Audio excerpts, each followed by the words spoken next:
amigos de Usa la Media, estamos aquí de nuevo en Compass. Les habla Fernando Mendez. Este programa lo dirige Dani Ramos.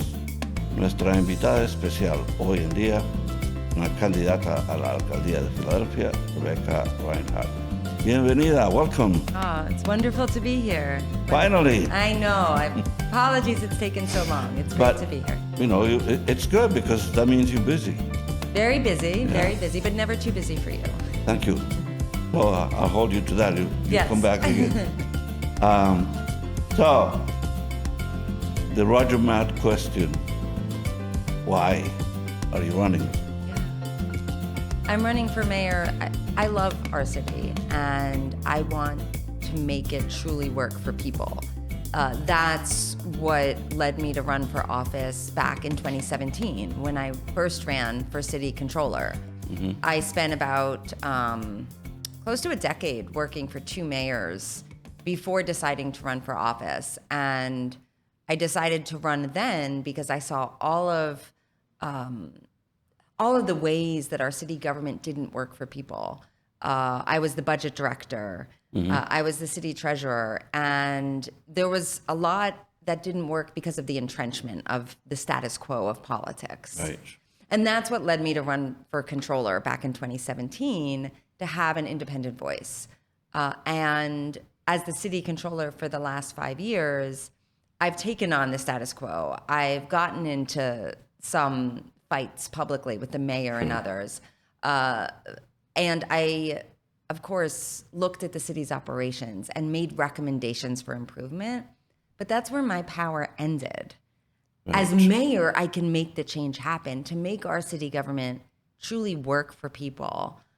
And that's what drives me, because we have this great city, right, and our people are amazing. You know, our arts, our culture, our neighborhoods, but we have this city government that doesn't truly work for people. And I want to change that. I want to make it work. Okay.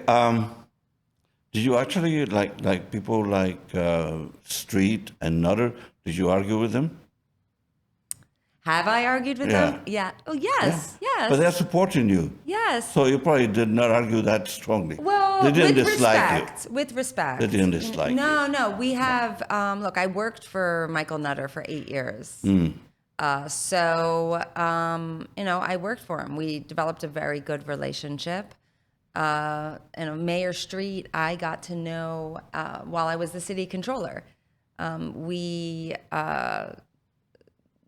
started to get to know each other because I guest taught his class at Temple, and we always had this banter, this back and forth. He actually supported my opponent for city controller, Alan Bukovitz. So that's how we met, because he said, "How did you beat him?" So we started this banter, and we became, friends, and have a really good relationship with both of them. When I interviewed John Street, he had a tough battle. He'd been struggling. The headlines were not favorable, right, and all that. Right. And so we had an interview, and I said, "Don't worry, this is a relaxed interview." Okay. I said, "I would only ask you for the meaning of life." So he started roaring. Thank you for that. I realized when I asked you the Roger Matt question that you probably were in grade school when that happened. So you probably don't know what I'm talking about. Well, I understood the gist of the question. Well, it's a famous one that he interviewed Ted Kennedy running for president. Oh, okay. And Ted could not answer. What do you mean? He couldn't? Why are you running? And he couldn't answer the question. Seriously? Seriously. He bumbled all over the place. He was like, I'm running because I'm a Kennedy. I don't know what he was. Wow, that's very telling. I forgot, but that was very telling. Yes. That probably did him in, among other things. But well, yeah, you have to have the heart. You got to have the passion behind the drive to do it. Right. To serve. There's got to be a purpose. Right. So some concrete questions about issues. There was a recent poll. I think they asked several of the candidates about crime, about police, about the budget, blah, blah, blah. So crime. I think you responded that you put more street police. Well, that's part of it. I Yeah. put forth a public safety plan Right. that to tackle this gun violence and the crime that we're seeing because it's Right. completely unacceptable.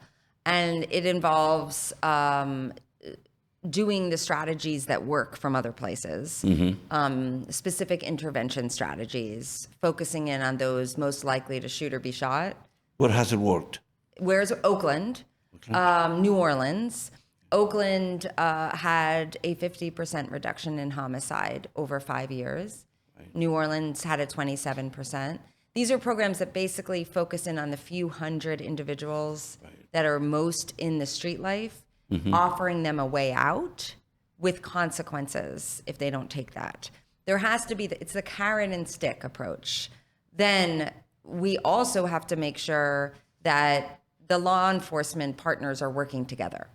So as mayor, part of my plan is to pull the district attorney and the police commissioner together to get on the same page to tackle illegal guns. Because right now they're not on the same page. The police have doubled the number of arrests in our city for illegal carry. So they're arresting more and more people for having illegal guns. All those things are connected. Yeah. Crime, the drugs. Yes. The lack of safe schools. Yes. All that stuff. It is all connected, and we have to fix this because safety is the number one issue. People need to feel safe, and right now across our city, they don't feel safe. Right. And it's fixable. It's fixable, but we need a stronger mayor. We need a mayor that actually will make some tough decisions on that front. That the thing about Kensington and the that seems like the city left it alone. I mean, it doesn't seem that they have done a great deal there. I agree. Or nothing has worked, or nothing has been done. I think the current administration has sort of thrown their hands up. Right. And that's completely unacceptable. I mean, one of my first policy platform actually that I announced as a candidate for mayor was to address the Kensington situation because it's not fair to the people that are living there. My plan is we have to break up that open air drug market. It should not be allowed. Right. And also provide compassionate care for those suffering on the street from addiction, from substance use disorder. We can do both, but we can't allow the situation with the people buying and selling drugs, the trash. The city owes it to the community of Kensington to fix it. And it's fixable. I mean, we're not the first city in the world to have an open air drug market. Right. There are ways that we can break that up. And I will. We have to. Yeah, I was looking at this as the dimensions of this problem, that you need sort of a Marshall Plan kind of thing. It has to involve everything from living conditions to schools to Mm-hmm. safety. Because people who say more police in the area, that's not going to solve the problem. No, not alone. No, it won't. No, because also the police have to be given clear direction, right, to actually take action. The mayor has to do that. So but you're opposed to the federal government coming in to help. I don't think we need the federal government. I think not for this, for addressing Kensington. I think we need law enforcement action to break up the open air drug market. I would work with the federal government in terms of prosecuting, the high level drug dealers, right? That is where we need the federal government's cooperation. But in terms of federal marshals on the street, I don't think we need that. I think what we need is having a mayor, which I will do, give clear direction to the police force of what they should be doing. Is this a case like in the old mafia days? Okay. That everybody knew the names of the people who were doing everything, all the crimes, and who was the capo and with the soldiers in the street.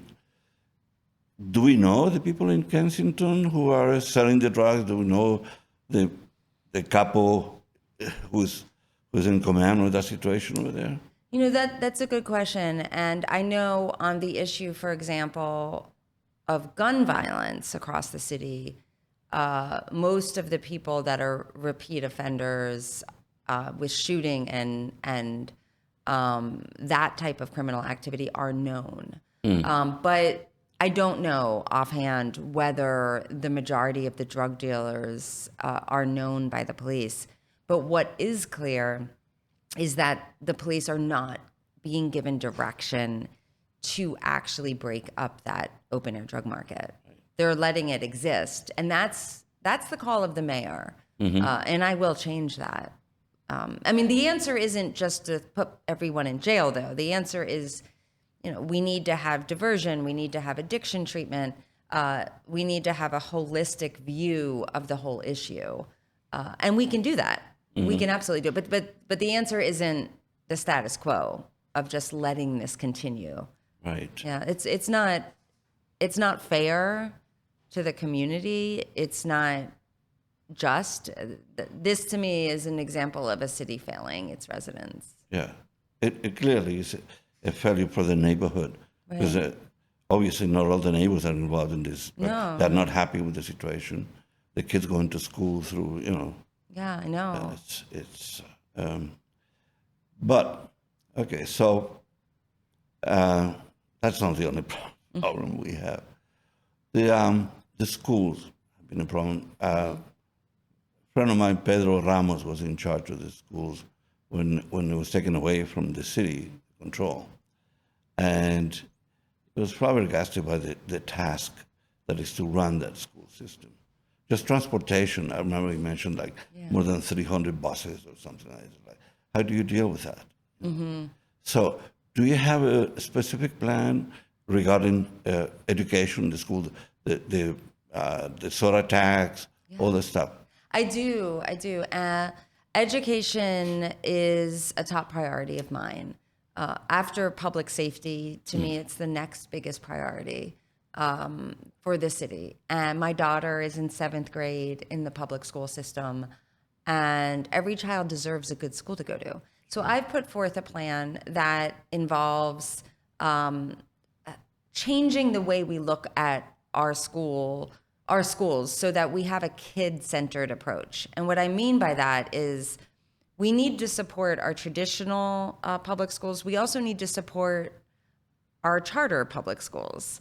To me, it's about how do we increase the number of good quality seats for parents to send their kids to. And what happens too often now in Philadelphia is the two sides are pitted against each other.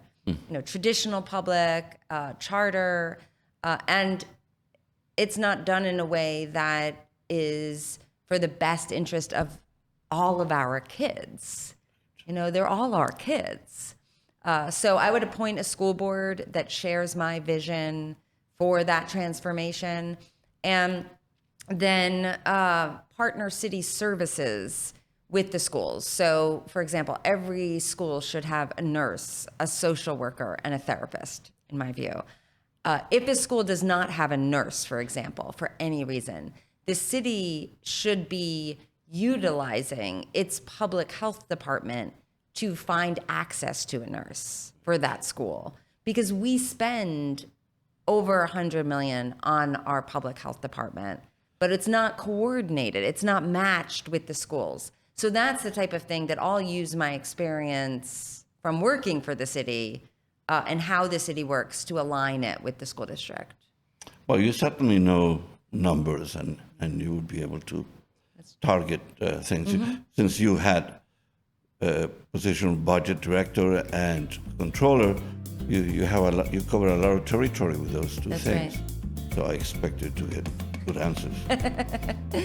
So we're going to take a short break here. Estamos en USA la Media. Estamos con Rebecca Rhynhart, candidata a la alcaldía de Filadelfia. Continuamos en un momento.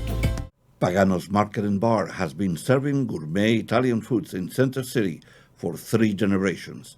Call Matthew Pagano for all your catering needs, and during these difficult times, please mention Fernando Mendez and receive a nice discount along with free delivery. Paganos also makes the finest gift boxes in the city for all your holiday needs. Visit paganosmarketandbar.com. Amigos de Usa la Media, estamos aquí de nuevo en Compass, en compañía de Rebecca Rhynhart, candidata a la alcaldía de Filadelfia. Tenemos más preguntas y está llena de respuestas.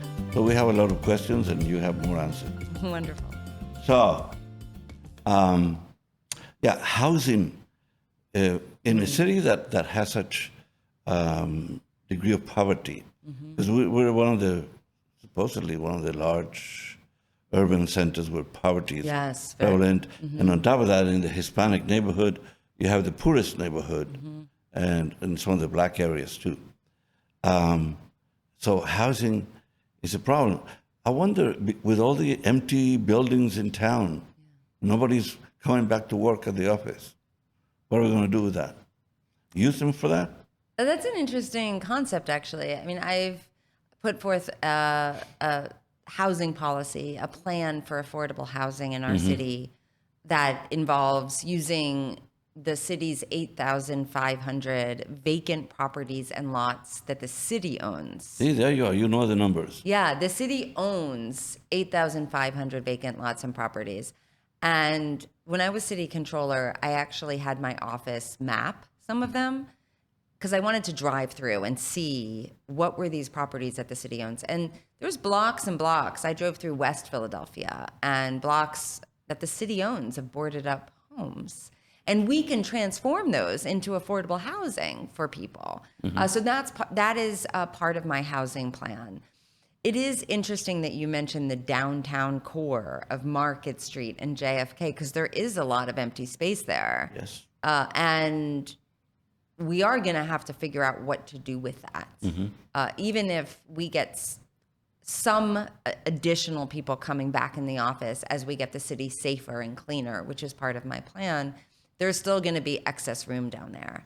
And so we're going to need to think creatively around how to best use that space. Yes. Yeah. But also during the street administration, I remember he was cleaning up lots with abandoned cars and all that stuff. And I'm sure that there are more abandoned cars now because that's sort of cyclical. You're absolutely right. Yeah. So Mayor Street towed 40,000 abandoned cars. And then the problem got better for some time. And now the city is back up to 35,000 abandoned cars. Wow. So part of my plan is to remove them. I actually promised John Street that I would take care of the 35,000 abandoned cars within the first 100 days because he did the same thing. And it's important. It's important to the neighborhoods across our city to feel that the city is taking care of everyone. And that's what I'll do. When Kenny took office, the first day I happened to be, by sheer accident, with him in his office and a friend of mine, Pedro Rodriguez, who was working with him. And the first thing he signed was an executive order to get rid of the cars on the apron around City Hall. That was his pet peeve. He was so upset about that. He said, "This is it. I'm done. No more cars around the building." Okay. What would be your first signature? Like, this is my order today. The first thing that I will do is activate the city's emergency operations center around gun violence. That, to me, is something I've been calling on since 2019, 2020. We need to do that. What that enables the mayor to do is to open the emergency operations center to coordinate not just the police response, but the streets department to fix street lighting in high crime areas. The library and recreation department to be laser focused to add after school programming and weekend programming in the neighborhoods most impacted by the violence. Behavioral health to provide trauma treatment into the neighborhoods most impacted by the violence. Every single day as mayor, I will be in this emergency operations center coordinating, making sure that we are treating this gun violence issue across our city with the urgency it deserves. I mean, we've had over at or above 500 homicides for the last 3 years.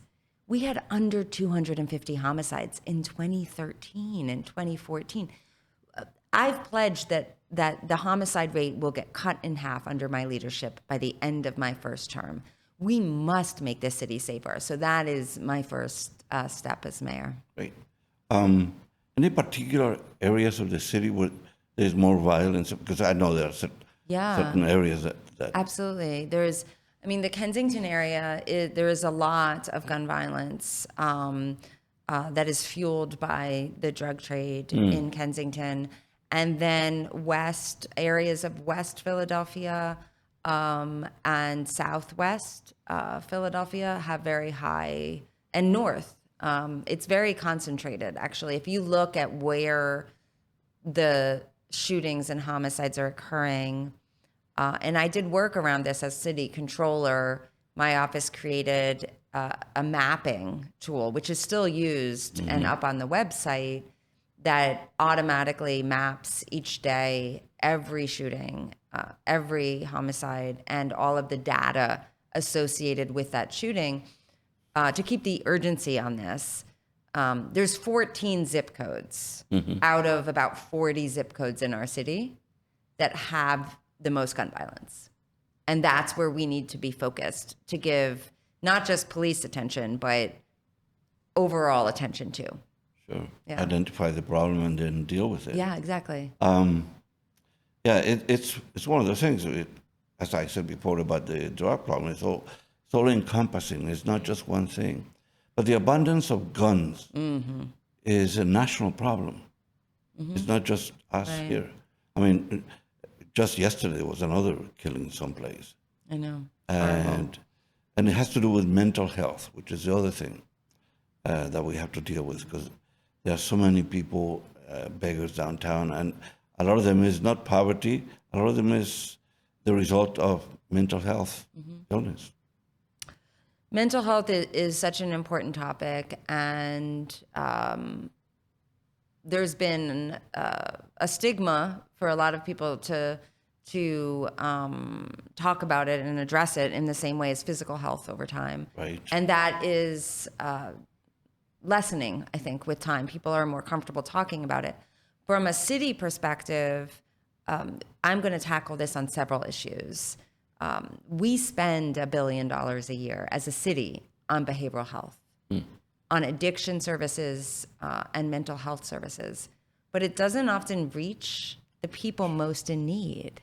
And that's where I want to change things, because part of my compassionate care strategy is to have outreach teams going out. And there are some outreach teams by nonprofits right now, but the city needs to take a much bigger role in outreach teams, reaching the street homeless in Center City, in Kensington, and knowing the individual, knowing what their issues are, and then getting them into treatment.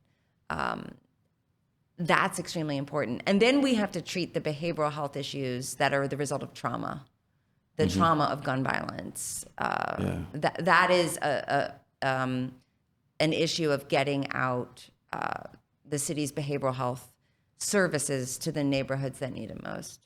I just saw an interview with John Fetterman on MSNBC News. Joe Scarborough interviewed him. They're going to run it tonight, apparently. But he was talking about that, the difficulties of operating with deep depression and actually acknowledging it and going to a hospital because he needed to. So that's that makes him appear almost heroic to admit that and so publicly and do something about it. It's very brave. Yes. Very brave. It's very brave. So, but that's obviously affecting a lot of people. But so he can be used as an example of, if you feel you're not alone.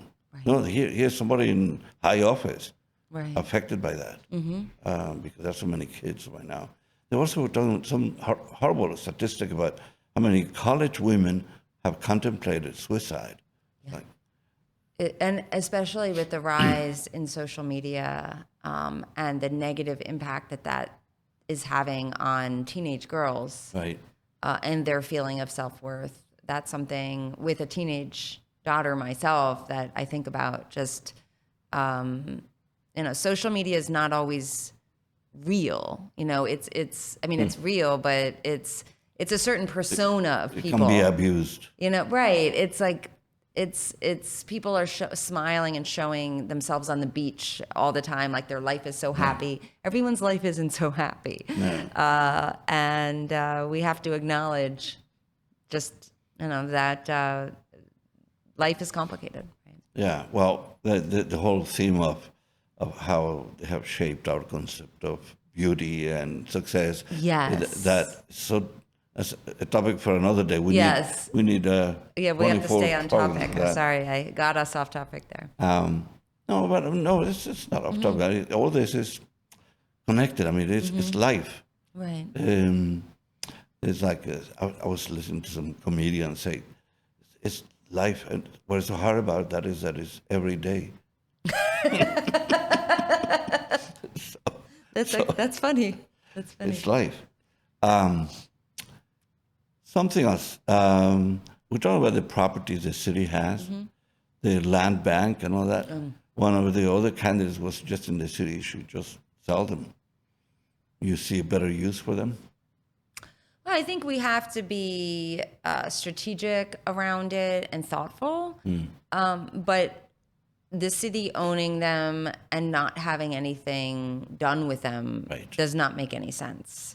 So my plan is, as mayor, to have a citywide planning process for that, to work with district council members, and figure out what the best solutions for those properties are. I mean, we can build affordable housing. We also need to look to make sure that there's green space in neighborhoods. I mean, there's been a lot of studies that show the importance, we were just talking about mental health, the importance of green space to mental health. And some of our neighborhoods do not have that. And so that is part of it as well, is taking care of all of our neighborhoods to make sure that we can develop in a way that promotes the health of the community. Right. Well,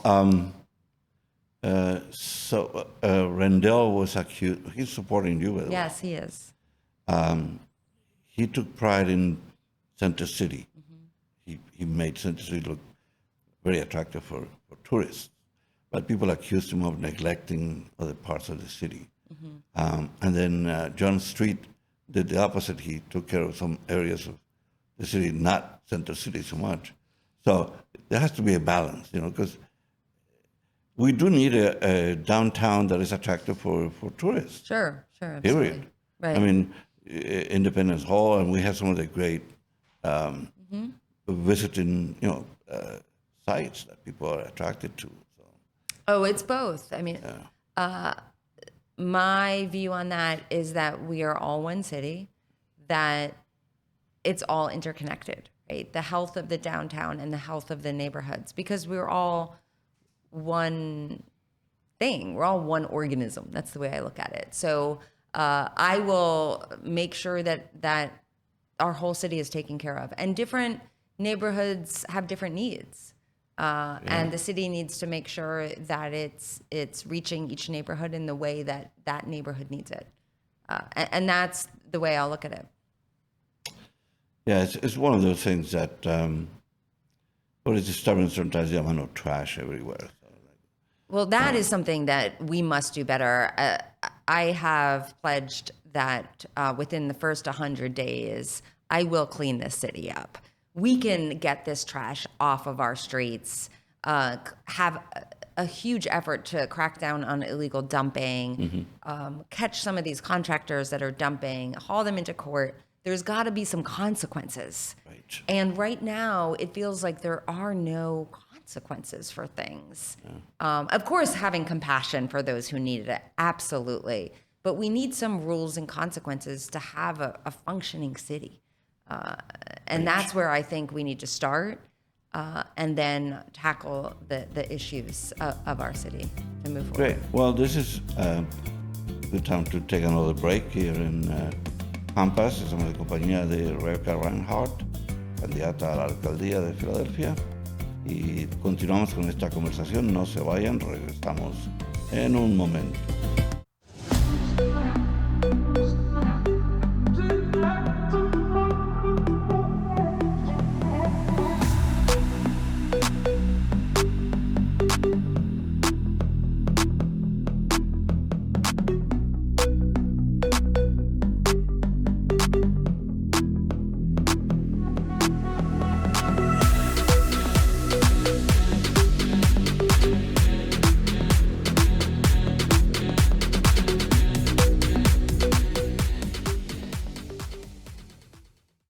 Amigos de USA la Media, estamos aquí de nuevo en Campus, compañía de Rebecca Rhynhart. Tenemos un par de preguntas importantes. So, I'm going to ask you about leadership because you gave some specific opinions about what it means to lead. Mm-hmm. And one of the things, you include compassion. You have mentioned that a few times. Mm-hmm. And you responded thoughtful to the one quality mm-hmm. that is important for a mayor. Yes, the mayor needs to have compassion and empathy, as well as courage. And to me, that's the way that I led as city controller in the work I did. It's the way I'll lead as mayor. That I have the experience. The city executive level experience running the controller's office for the last 5 years, a unionized workforce. The last mayor that we had that city executive experience was Mayor Rendell, running the DA's office before becoming mayor. Right. But another big part of it is having compassion, and I do have that compassion. It's what led me to get involved in the issue of gun violence as the city controller. Starting in 2019, it's not an issue that was part of my purview mm-hmm. as the controller, as the financial controller. But I felt like I had to do something mm-hmm. as a resident, as a mom, that I had to do something. And that's what drives me in the way that I serve our city. How would you attract more business to the city? Yeah. I know lowering the wage tax would be one thing, but what else can we do to bring more people in? Yeah, so we need to improve the ease of doing business in Philadelphia. So what I mean by that is part of that's tax structure, mm-hmm. part of that's continuing to lower the wage tax, looking at lowering the business income and receipts tax. Right. That is part of my plan. And then also getting the city safer and cleaner will help attract business because we have a great city. Our arts and culture, we have great restaurants, we have a concentrated core of a downtown. Mm-hmm. We have this amazing city and the history of our city, our sports teams. We have a lot going for us. What we need to fix as a city is making it safer, cleaner, and getting this tax structure more reasonable for businesses. And as mayor, I'll be the biggest cheerleader for our city. We have a great city, and I'm going to fix the problems so that businesses want to come here and can grow here. Yes, I mean, it's a beautiful city, and people are surprised always to come, and you feel the warmth of the city. Right. It's a small city, but it feels like a big city in so many aspects. Yeah. The restaurant industry, which suffered under COVID, mm-hmm. and I think the streeteries helped, mm-hmm. but now they're going away. Yeah, I know. I love the streeteries, and I'm unclear about why exactly that happened. I know that there were some traffic issues, mm-hmm. But it seems to me that we could have worked that out with traffic patterns because the streeteries added a whole new vibrancy. Yes. And it was a positive impact of the pandemic. So that's something I would look at as mayor, that why It could be a solution like in the old European cities, Right. what they have done is parts of the city are just closed to traffic, period. And then yes. you can have these open areas for eateries. Right. That is an idea. I think Philly's a little difficult in that regard, but I do think that closing some streets, like for example, Sansom Street was closed between like 16th and 17th and Sansom for a year or so, and it was so nice. There were all these open restaurants and people could walk. So I do think we need to think creatively, and I plan to have a very strong deputy mayor of arts and culture, and we need to look at the restaurant industry as well and nightlife and see how can we really grow that industry and support it better from a city government perspective. Oh, absolutely. Yeah. I mean, we have great institutions for, the Kimmel Center and all that. Yes. So I predict that in the not too distant future, they're going to be forced to close the streets to traffic because it's a small city in that way. Yeah. Narrow streets, not like New York has these big avenues. We don't have that. Right. And so people are going to say, like, we're more like a European city. We are. So close these places. And you have parks from Rittenhouse Square to Washington Square and all that. Yeah. But you can concentrate your efforts on that. So there you go. I think now, what European city would you think of when you, Well, a lot of them, right? Yeah, Paris, Rome, Yeah, wherever they have you go. certain areas, yeah. Even smaller cities, in Brussels. those countries. Yes, where you can see that people enjoy being on a bicycle. Now, Yes. open the city to bicycles. Right. That's it. No, but bicycles are very important. I know you're in favor of the lanes for bicycles. Yes, Yeah, yes. I mean, we have to make sure that Expand them. traffic works, but I think that we should expand the bike network. Absolutely, Yeah. absolutely, because that's part of transportation. It's part of a greener city. So absolutely, I support that. But there has to be some punishment for people who don't do the right thing because they're on a bicycle. They think they can go through red lights and all that. And that Right. creates problems. I almost hit somebody just recently because of that, just in front of me. People have to follow the rules, right? Exactly. Right. People have to follow the rules. We have to make Educate sure. them before you give them that blue bicycle, whatever they... The indigo bicycle. Yeah, indigo, yeah? They have to take They have a never training been on a class or bicycle something, yeah. before. No, you're right. Some people haven't. Like, And drivers need to, I mean, both, right? Drivers, we can also make changes to our intersections Right. so that there's more visibility. So that's part of my plan as well. Some of it's very, wonky in terms of, I know. I get into it though. Like you okay. can make changes. So you would like this question then? Okay. How are you going to pay for all this stuff that we plan to do? Well, thank you for that question. So I know the city's budget inside and out from being the city's budget director. And there are things that we can absolutely fund. For example, when we were talking about business tax reductions, a 5% cut in the business income and receipts tax, that's a tax on gross receipts and profit. We double tax our small business in Philly, which we're only one of 4 cities across the country to do that. But a 5% cut would cost about $38 million. My office as city controller estimated that we could save at least $40 million a year just by managing overtime better. Okay? So there are ways to manage and maneuver the city's budget to fund a lot of things. There are some things that can't be funded without state or federal help.